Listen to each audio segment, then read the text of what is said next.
যুবকেরা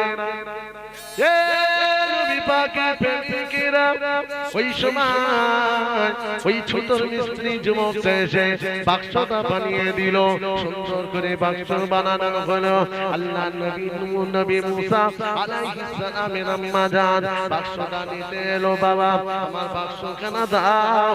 আল্লাহ নবী মুসা আলাইহিস সালামের মা বাক্সখানা নিয়ে গেল। সোজা বাক্সটা নিয়ে গিয়ে নবী মুসা আলাইহিস সালামকে বাক্সের ভিতরে দেওয়ার আগে সুন্দর করে ধুয়ে মুছে পরিষ্কার পরিচ্ছন্ন করে ছেলেকে বাক্সর ভেতরে বাচ্চাকে ঢুকিয়ে দিয়ে মা জননী মা অঝর নয়নে কাঁদতে লাগে। মা চোখে তার পানি গড়িয়ে যায়। ও রব্বুল আলামিন আল্লাহ আমি মা হয়ে কলিজার টুকরা সন্তানকে আজকে বাক্সের ভেতরে আমি দিয়ে দিলাম।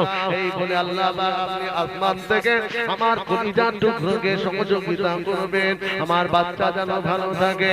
আল্লাহ নবী মুসা আলাইহিস সালামের মা বাক্সটা মাথায় করে নিয়ে সোজা নীল দরিয়ার সামনে গিয়ে আর কিনা কাঁদতে লাগলো। আল্লাহ সমুদ্র উত্তাল হয়ে আছে, আমার বাচ্চাকে কেমন করে ভাসিয়ে দে। আমি মা হয়ে বড় কষ্ট হয়, আমার মনে বড় ব্যথা হয়, আমার মনে বড় কষ্ট হয়। মা জননী কাঁদে হয়ে গেল। মা ও মা জননী মা বাক্সখানা ভাসিয়ে দাও, তোমার কোনো চিন্তা নাই। ওই বাচ্চার দায়িত্বটা স্বয়ং আল্লাহ নিজে নিয়েছে। আরো জোরে বলে মুসা আলাইহিস সালামের মা বাক্স ভাসিয়ে দিল। কার উপরে ভরসা? মা তো ওখানে দাঁড়াতে পারবে না, কারণ বাক্স ভাসবে, মা দাঁড়াবে, লোক দেখলে সন্দেহ হবে না? সন্দেহ হবে। নবী মুসার একটা বোন ছিল মারিয়াম। বোনটাকে বলল তোর ভাইকে লক্ষ্য রাখ, একটু আড়াল থেকে আমি চললাম। মা জননী আল্লাহর কাছে কাঁদতে লাগলো। মা জননী আল্লাহর কাছে রোনাজারি করতে লাগলো। আল্লাহ নবী হযরতে মুসা আলাইহিস সালামের বাক্সটা ভেসে ভেসে অনেক দূর চলে যেতে লাগলো। আর নবী মুসার বোন মারিয়াম দূর থেকে দাঁড়িয়ে দাঁড়িয়ে কাঁদতে লাগলো। কাঁদতে কাঁদতে মায়ের কাছে চলে গেল। ও মা জননী মা, ভাইয়ের বাক্সটা অনেক দূর ঢেউয়ে ভেসে ভেসে চলে গেছে মা, আর আমি দেখতে পাই না মা।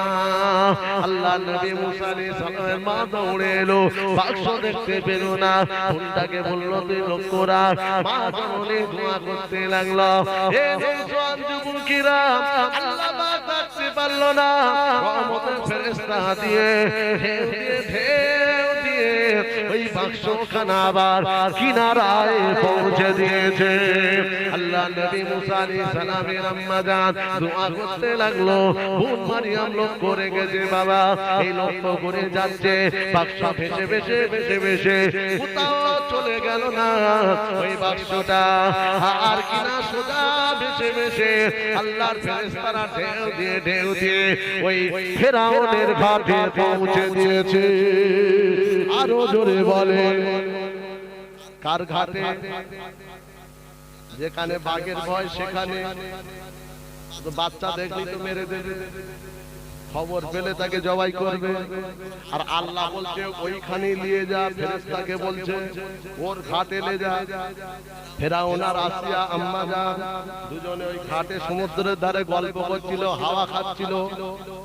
হঠাৎ সুন্দর চকচকে ঝকঝকে বাক্স ভেসে ঘাটের কিনারায় এসে দোল খাচ্ছে। আসিয়া বলছে দেখেন তো কি সুন্দর একটা বাক্স। ফেরাউন বলছে কি ব্যাপার? আম্মা জান আসিয়া বলছে হয়তো কোনো মা আপনার ভয়ে এই বাক্সে কোনো বাচ্চাকে হয়তো ফাঁসিয়ে দিয়েছে।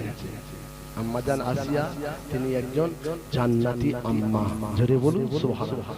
ফেরাউনকে তো মানিনি, শুনেছেন, মানিনি বলে আম্মা জান আসিয়াকে শহীদ করলো। কি মার মারলো যে ঠিক আছে তোলে। ফেরাউন বদমাইশ, খোদা দাবিদার, বাক্সটা তুলতে যাবে বাবা। এমন সময় আল্লাহ বলল না, ও বেঈমান যেন এতে হাত না দেয়। আল্লাহ রহমতের ফেরেশতাকে বলল ঢেউ দে, সাইড করে দে। ফেরাউন ধরতে যায়, বাক্স চলে যায়। বুঝতে পারছেন না? তুই ওতে কি হাত দিয়ে ও জুনে তুই হাত দিবি কি হতে? তুই নিজে খোদা দাবি করেছিস। আবার বেশি বেশি কিনারা আম্মা জান রাতে আসিনা বলতে লাগলেন, ও আমার স্বামী আমি এবারে বাক্সটা তুলবো। আম্মা জান আসিয়া ইমানদারি নারী, জান্নাতি নারী, আমার আপনার নবী নূর নবী, দয়া নবী, মায়া নবী আমিনা ছোট্ট গুণেগারে মক্কা নগরীতে যেদিন পয়দা খায়, আম্মা জান আমিনা রাদিয়াল্লাহু তাআলা আনহার মাতার কাছে পাঁচজন নারী ছিলেন। তাদের ভেতরে একজন নারী হলো আম্মা জান হযরতে আসিয়া। আম্মা জান আসিয়া বাক্সখানা ধরলো, ওই বাক্সটা নিয়ে আম্মা আসিয়া তুললেন। বাক্সখানা খুলে দেখে সুন্দর ফুটফুটে একটা বাচ্চা। ফেরাউন বলল ছেলে না মেয়ে? আম্মা জান আসিয়া বুকে তুলে নিল। যুবকেরা আম্মা আসিয়া বলল ছেলে। ফেরাউন বলে তরোয়ালটা নিয়ে এসো, পুরুষকে আমি রাখবো না, জীবনের মতো দুনিয়া থেকে তুলে দেব। আম্মা জান আসিয়া কাঁদে, ও আমার স্বামী, হাজার হাজার নয় কয়েক লক্ষ পুরুষকে আমি বাচ্চাকে হত্যা করেছে, শহীদ করে দিয়েছে। আপনার মনে একটু মায়া দয়া হয় না? আপনার মনে একটু মায়া ভালোবাসা নাই?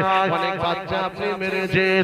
আমাদের গর্বে তো আমার গর্বে কোনো বাচ্চা আসে না, আমার বাড়িতে কোনো বাচ্চা নাই। ও আমার স্বামী, একদম দুধের বাচ্চাই বাচ্চাটাকে আমি আমার ছেলে, আপনার ছেলে হিসাবে আমরা এই বাচ্চাটাকে মানুষ করব। বড় হয়ে আপনাকে আব্বা বলবে, আমাকে আম্মা বলবে, কলিজা ঠান্ডা হয়ে যাবে। ফেরাউনকে বোঝানোর পরে ওই ফেরাউন রাজি হয়ে গেল। আল্লাহর নবী মুসা আলাইহিস সালাতু ওয়াস সালামকে ফেরাউন আর মারতে পারল না।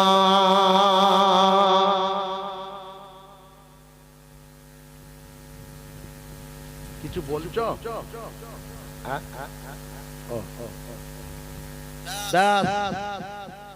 কিচ্ছু নয়। এইবার দুধের বাচ্চা শোনেন,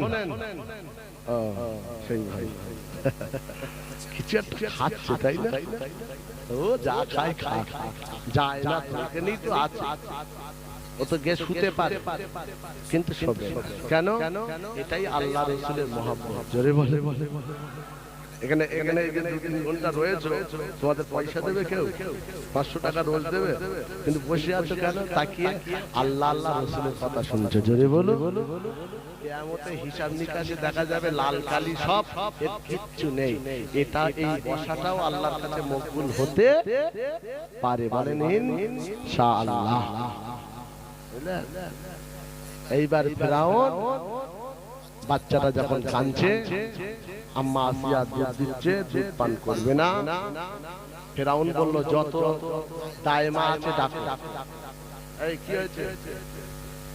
কিছু হয়েছে? আমার না না না না না না, আচ্ছা অসুবিধা